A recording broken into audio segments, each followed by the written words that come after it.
6 महीनों से उत्सव चल रहा है मेरे घर पे। जब से लाला भयो है तो 6 महीने उत्सव चला है। जब ठाकुर जी हुए थे 6 महीनों से उत्सव चल रहा है भैया। अब कौन आ गई बधाई देने के लिए? जैसे नंदरानी बाहर आई, नंदरानी ने पूतना से पूछा, अरे बहन तू कौन है, कहाँ से आई है? पूतना कहती, अरे बहन तुम मोहे ना पहचाने? अरे मैं तेरी चचेरी बहन हूँ और तुम मोहे ना पहचाने? नंदरानी ने सोचा मन ही मन कि भैया मेरी तो कोई चचेरी बहन है ही नहीं, तो यह बहन कब से उत्पन्न हो गई? लेकिन यहाँ पर नंदरानी सोच रही है कि भैया कोई होगी दूर की चचेरी बहन आई होगी हमारे लाला के दर्शन के लिए। नंदरानी ने कहा, बहन तू भीतर क्यों खड़ी, बाहर क्यों खड़ी है, चल भीतर चल।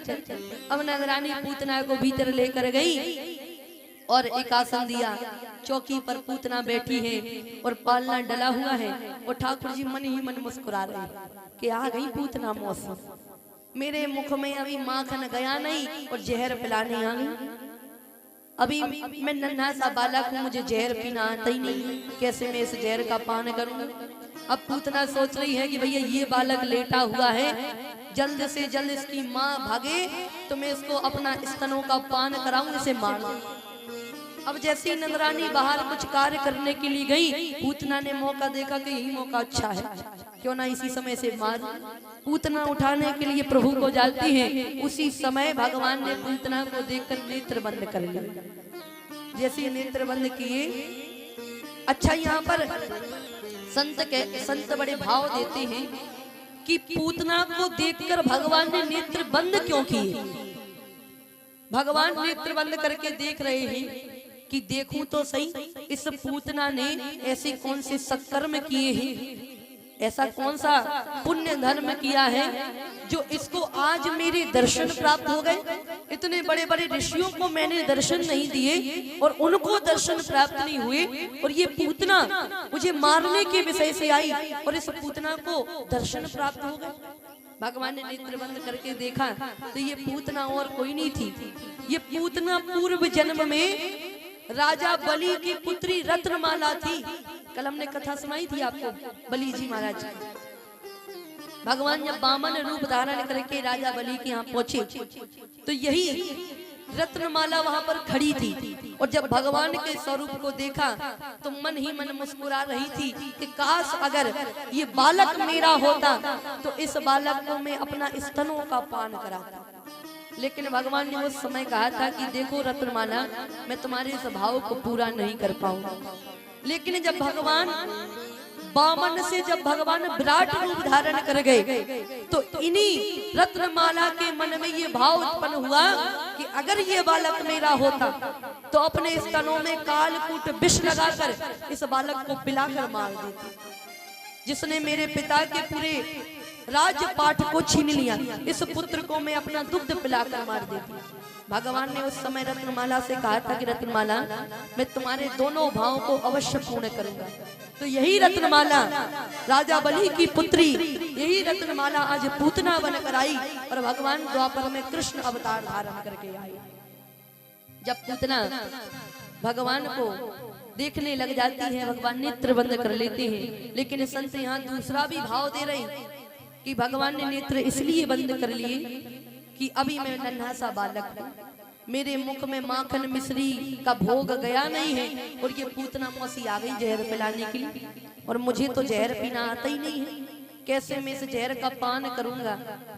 तो भगवान ने नेत्र बंद करके भोलेनाथ जी का ध्यान किया है, भोले बाबा का ध्यान किया कि प्रभु आप आइए और मेरे कंठ में वास कर जाइए। तो ऊपर ऊपर का जो जहर है वो आप पी लेना, और जो नीचे का दूध बचेगा वो मैं पी लूंगा। इसीलिए भोले बाबा आते हैं और प्रभु के कंठ में वास कर जाते हैं।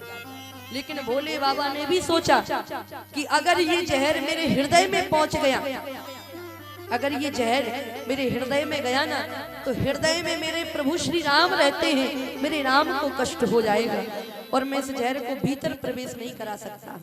उसी समय भगवान ने, जैसी पूतना ने भगवान को देखा, उठाया भगवान को और अपने स्तनों का पान कराने लगी, तो भोले बाबा सबसे पहले जहर को पीते हैं तो अपने कंठ में ही उस जहर को धारण कर लेते हैं।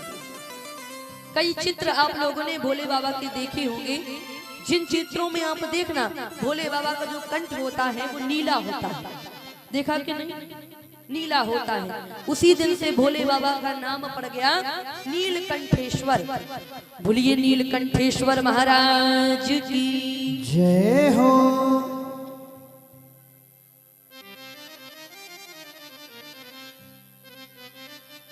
उसी दिन से हमारे भोले बाबा का नाम पड़ गया नीलकंठेश्वर। अब भोले बाबा ने जहर को पिया, उसके बाद में भगवान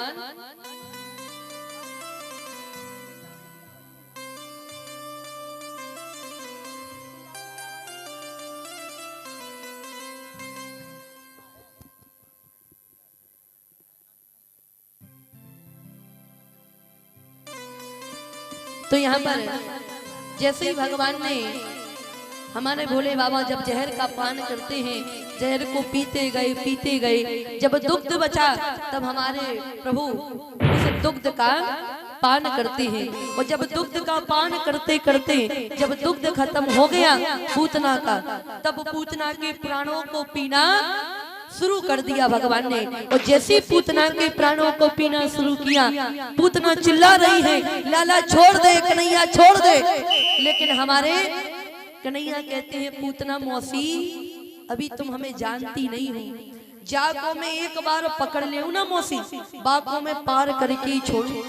मेरो काम ना है मौसी के मैं बीच भंवर में छोड़ के चलो जाऊं। आज तू बड़े दिनन में हाथ में आई है और तुझको तो मैं पार करके ही छोड़ूंगा। अब पूतना मौसी के जब प्राणों को पीने लगे, पूतना सोच रही है कि एक ही झटके में लेकर आकाश में होती हुई सीधी मथुरा में ले जाऊंगी इसको। लेकिन मथुरा में क्या ले जाएगी? भगवान जैसे ही आकाश में पहुंचे, भगवान चारों तरफ देख रहे हैं कि पूतना को मारकर कहां फेंके। पूतना का शरीर बड़ा भयंकर शरीर है, छोटा मोटा शरीर थोड़ी है। अब भगवान ने देखा कि कंस का एक बगीचा दिखाई दिया। अब भगवान ने जब इसके प्राणों को पीना शुरू किया, प्राणों को पीते गए और भगवान ने आकाश से जैसे ही झटका दिया पूतना में, पूतना आकर सीधी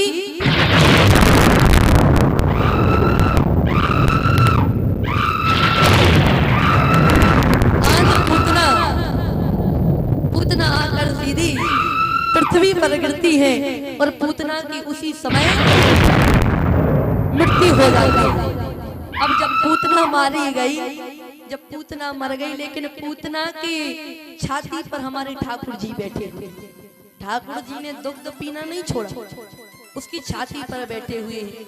सारे ग्वाल वालन को पता चला कि भैया एक राक्षसी आई थी और कन्हैया को लेकर उड़ गई। सारे ग्वाल वाल पूतना के पीछे पीछे दौड़े, जाकर देखा पूतना डली हुई है पृथ्वी पर, एक बगीचे में गिरी पड़ी हुई।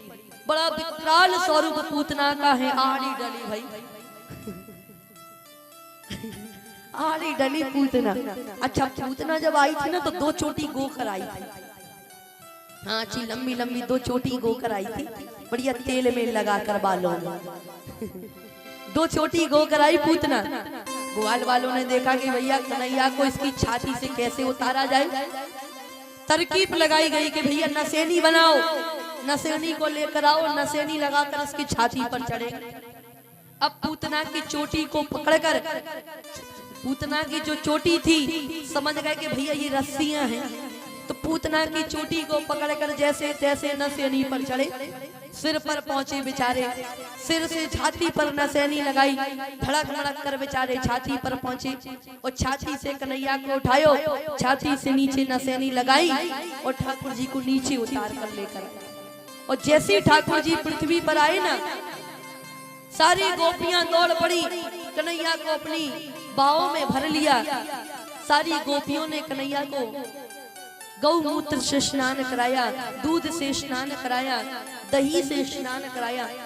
गोपियां सोच रही हैं कि आज हमारे लाला को एक राक्षसी ने स्पर्श कर लिया। गौ की पूंछ से झाड़ू भी लगायो, इस कन्हैया की नजर भी उतारी और नजर उतारती हुई इनको नंद रानी की पास में ले गई। अब पूतना के शरीर को जलाने का प्रबंध किया गया। अब पूतना का शरीर इतना भयंकर है कि भैया एक चिता पर रखकर तो जलाया नहीं जाता। कैसे जलाए पूतना के शरीर को? तो सबसे पहले पूतना के शरीर को काटा गया, काट कर हजारों की संख्या में चिताएं लगाई गई। उन चिताओं पर जब पूतना के शरीर को रखा, वो जब उनमें आगी लगाई तो पूतना के शरीर से दुर्गंध नहीं आई, पूतना के शरीर से सुगंध आई, खुशबू आई।